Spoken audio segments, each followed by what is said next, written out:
Hello tout le monde, on se retrouve aujourd'hui dans une nouvelle vidéo où je vais vous montrer comment faire une ceinture Roby. Je pense que c'est le bon moment de vous montrer comment le faire parce qu'on est dans la période du Nouvel An chinois. Bon, ok, c'était hier, le samedi 17 février, mais bon, j'avais quand même envie de vous présenter tout ça. C'est vraiment une ceinture ultra facile à faire, donc je vous ai donné toutes les informations en images et je vous les mettrai aussi en description.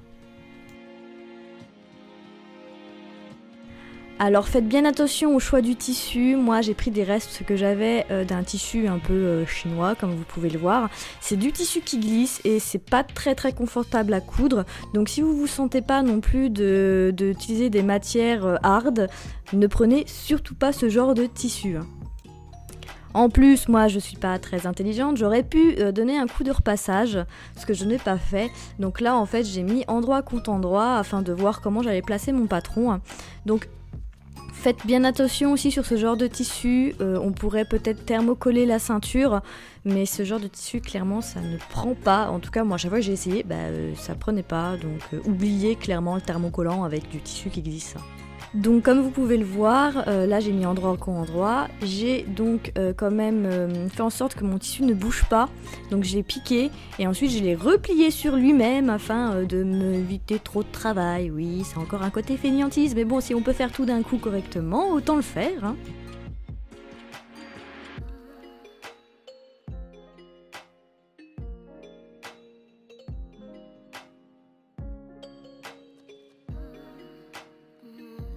Donc après avoir coupé votre petite ceinture, il va falloir en fait la piquer. En plus, vraiment ce tissu là, il m'a pris plus la tête qu'autre chose, il glissait vraiment beaucoup. Donc n'hésitez pas à mettre plein d'aiguilles si vous prenez le même type de tissu que moi. Et vous piquez. Juste ça, piquer, parce que c'est réellement pénible d'avoir le tissu qui glisse alors que c'est vraiment une ceinture très simple à réaliser. Maintenant on va passer au ruban, en fait c'est ce qui va finir votre ceinture, que vous puissiez l'attacher. Donc moi j'ai choisi un ruban, vous pouvez très bien faire des cordelets ou tout ce que vous voulez, il n'y a pas de problème. Donc au niveau de la mesure des deux rubans de chaque côté, prenez entre 80 et 90 cm. Et là tout est vu en image clairement, en fait vous allez enfiler le ruban à l'intérieur de votre ceinture. Et vous allez juste faire dépasser un petit kiki en fait pour fixer au final le ruban à la ceinture.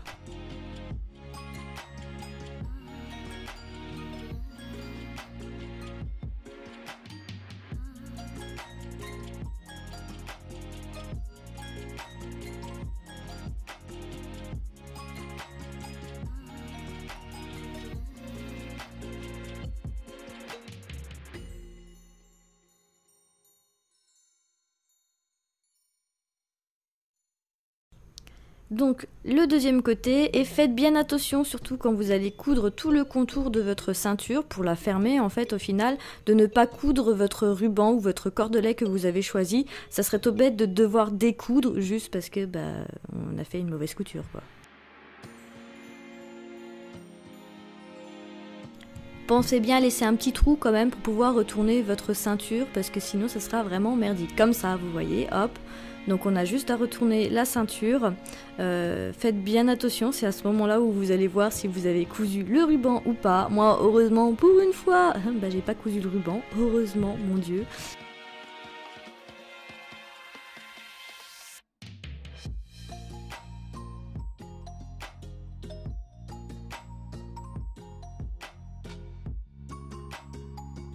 Donc n'hésitez pas à passer une baguette, un stylo ou quelque chose de pointu pour faire ressortir les coins de votre ceinture après l'avoir retournée.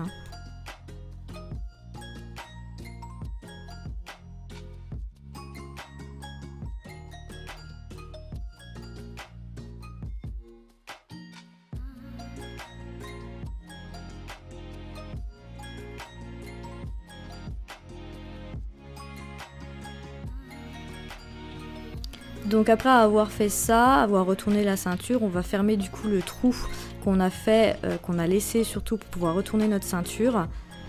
Donc on va le fermer et ce que je vous conseille c'est de faire une couture tout autour de la ceinture. Étant donné que moi c'était un tissu que je n'ai pas pu thermocoller, puisque clairement je ne trouve pas le moyen de thermocoller ce genre de tissu, je vous l'ai dit, que ça donne quand même un peu de rigidité et de forme à la ceinture.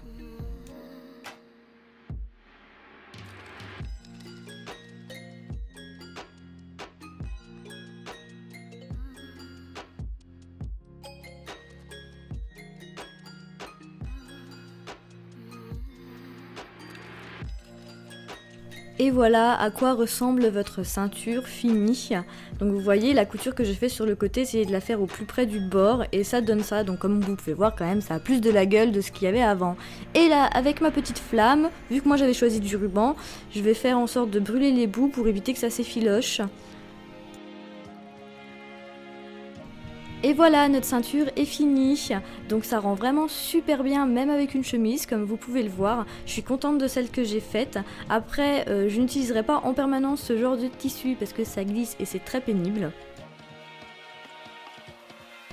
Surtout, n'hésitez pas à m'envoyer vos créations de ceinture hobby, j'aimerais voir quel type de tissu vous allez utiliser et avec quoi vous allez le porter.